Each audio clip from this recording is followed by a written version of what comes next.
Então, pessoal, vamos aqui finalizar a nossa pintura de paisagem, né, que é um pôr do sol, tá? Então, só para falar para vocês, a tela está totalmente seca já, tá? Eu esperei aí uma semana, eu acho que uns 5 a 6 dias para tentar secar totalmente, para que a gente possa acrescentar novas camadas, finalizando, né, com detalhes e o acabamento final, tá certo? Então, vamos seguir na finalização da nossa aula. Vamos lá. Então, pessoal, a gente continua com a formação de nossas nuvens, né? Com o céu totalmente seco de fundo, a gente vai demarcando as nossas nuvens e fazendo todo o preenchimento com as mesmas cores que utilizamos na aula anterior, né? Usando um pouco de ultramar claro, um pouco de gris de palha e um pouco de sépia, fazendo todo o preenchimento dessas nuvens de acordo com a nossa referência, tá bem? Então vamos seguindo na formação dessas nuvens. Acompanhe comigo.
Pessoal, então nessa parte dessas nuvens mais claras, que tem um ponto de luz, eu estou utilizando o amarelo nápoles claro, o amarelo cromo médio e um pouquinho de branco. Também um pouco de alaranjado cromo, tá bem? Então a gente continua com essa formação das nuvens, só que agora as nuvens mais claras, dando um pouco de reflexo e captando um pouco de luz, a luz que vem do sol. Tudo bem? Então vamos continuar na nossa finalização da nossa obra. Continue comigo até o final.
Pessoal, depois de ter finalizado o nosso céu com o detalhe das nuvens, eu agora estou trabalhando alguns detalhes e acabamento do nosso barco, tá? Então, estou utilizando uma cor escura, né? Que é o sépia, o gris de pine, um pouquinho de preto. Dependendo da nossa referência, nunca é bom a gente usar apenas o preto puro, tá? Para não ficar muito escuro. Claro que isso vai depender da nossa referência, tá? Então, nesse caso, eu estou utilizando um pouco de sépia, um pouco de gris de pine e um toquezinho de preto, conforme a nossa necessidade da referência. Então, eu começo com um pincel chato, eu faço essa haste do nosso barco, onde a vela ela, aparentemente está enrolada. Então, nesse caso, eu não utilizei a régua, mas agora eu começo a utilizar a régua como apoio e base para fazer essa corda, né? Então, vou fazendo, acrescentando os detalhes, dando alguns retoques, tá? E finalizando a nossa pintura do nosso barco. Cada detalhe é importante para acrescentarmos o realismo na nossa pintura. Então, a questão da observação ela é importantíssima na pintura a óleo sobre tela, onde trabalhamos por camadas e conforme a necessidade vamos acrescentando novos detalhes. Então, seguimos na finalização da nossa obra.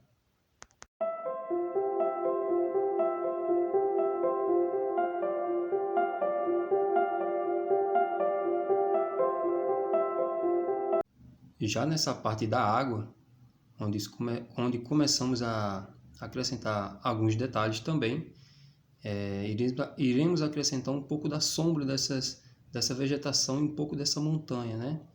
Então a gente vai acrescentando um toque de escuro, também utilizando o sépia, o gris de pine, o azul ultramar, acrescentando alguns detalhes das nuances dessa água, né? É um mar que ele não está totalmente agitado, nem está muito calmo, então a gente consegue perceber a movimentação dessas ondas. Então a gente vai acrescentando alguns toques de escuro, né, formando algumas ondas, acrescentando um pouco dessa sombra do barco, um pouco desse reflexo. Ele não é um reflexo muito espelhado, tá? Pelo fato da água estar um pouco agitada.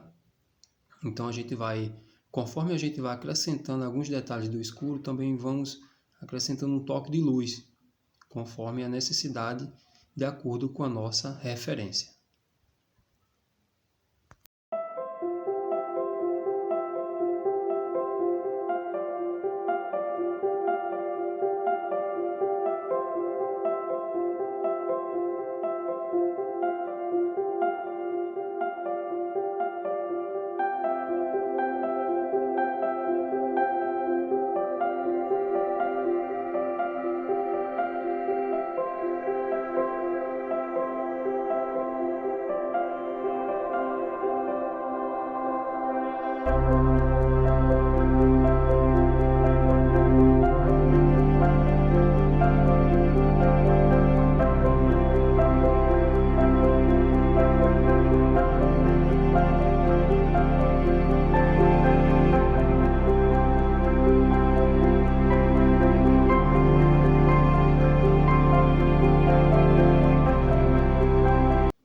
Então, pessoal, se você acompanhou o nosso vídeo até aqui, desde já agradeço a sua atenção, espero que tenham gostado da nossa finalização e não esquece de se inscrever no canal. Valeu, até o próximo vídeo.